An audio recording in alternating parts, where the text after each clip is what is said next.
Ils sont une trentaine, ils sont passionnés de musique et ils chantent un répertoire éclectique allant des chants traditionnels religieux jusqu'aux musiques d'aujourd'hui. Bonsoir Hervé. Bonsoir. Alors vous êtes le chef de chœur de la chorale. Oui, c'est ça, tout à fait. Alors première question, comment on arrive à coordonner autant de voix ? Ah, ça c'est tout un travail de longue haleine. Il s'agit de faire apprendre à chaque pupitre, les pupitres ce sont ceux qui chantent de la même manière, chaque pupitre on a les sopranos, les mezzos, les altos qui sont des dames et les basses qui sont souvent des hommes pour la plupart. Et donc il s'agit que chacun apprenne sa propre voix. Et au fur et à mesure, on les met ensemble, les uns avec les autres, pour former à la fin le chœur. Donc un chœur qui est composé de 30-35 personnes, c'est ce que vous me disiez tout à l'heure. Voilà, c'est ça. On a une trentaine de membres et ils essayent d'être assidus le plus possible parce que, comme nous sommes des amateurs, il y a les impératifs de la vie quotidienne qui viennent parfois perturber notre travail. Mais en général, on a toujours des gens qui sont ouverts, bienveillants et volontaires. Et donc, ça nous permet de produire des programmes variés et qui ravissent les spectateurs la plupart du temps, j'espère. Alors, juste avant de parler du programme, vous me parliez des différents types de voix qui sont propres à chacun, qui sont uniques. Vous avez différents pupitres. Quel est le plus difficile pour vous quand on doit gérer une chorale ? Alors, le plus difficile pour moi, c'est de gérer à la fois l'audition et de gérer le temps d'apprentissage. C'est difficile parce que quand il y a certains qui apprennent, d'autres écoutent. Et c'est comme dans les petites classes, vous savez, ça bavarde un petit peu, il faut ramener l'ordre, mais c'est comme je suis toujours bienveillant et souriant, ça se passe bien, heureusement. Voilà. Mais donc, les sopranes sont les voix du haut, les altos sont les voix du bas chez les dames, et chez les hommes, je n'ai qu'un seul pupitre d'homme qui chante baryton en fait, c'est-à-dire la voix du milieu des hommes, mais il pourrait y avoir des ténors, la voix du haut, et des basses, la voix du bas. Alors pour le moment, vous avez décidé, je le disais tout à l'heure, de chanter souvent a cappella. Oui, pourquoi? C'est parce que on n'a pas forcément toujours la possibilité d'avoir un accompagnement musical. Nous n'avons pas d'accompagnateur attitré.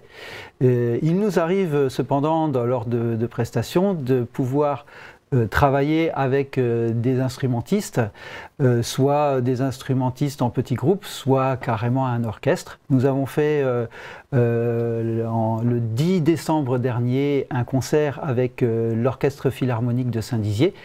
C'était un très beau concert et nous avons eu la chance de faire pratiquement salle comble à Bettencourt ce jour-là. Alors justement, on va écouter un petit extrait de ce que vous faites pour que les gens comprennent bien.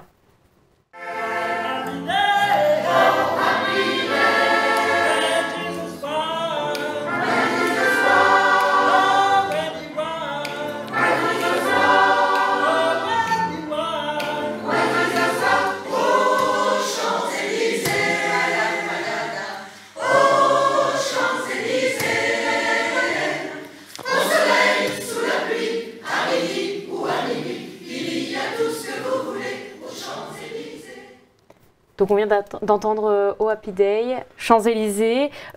Vous chantez un peu tout type de musique. Comment vous les choisissez ? J'ai plusieurs critères en fait.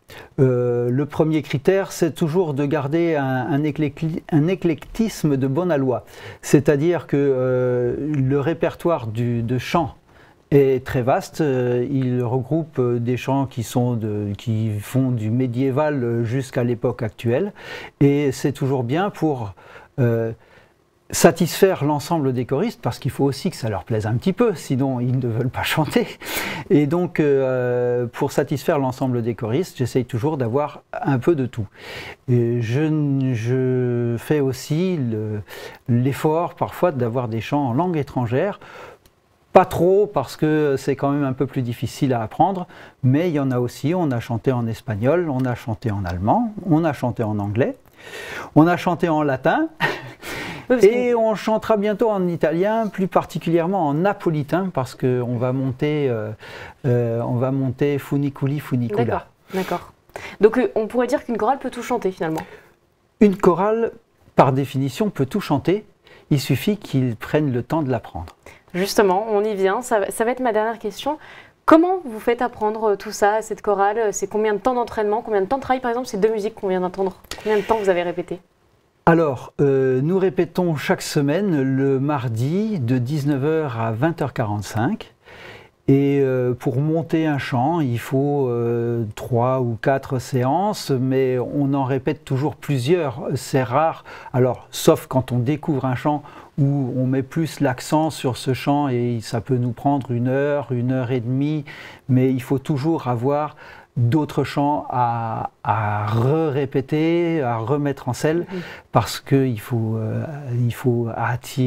attirer, maintenir l'attention du public, enfin du public apprenant.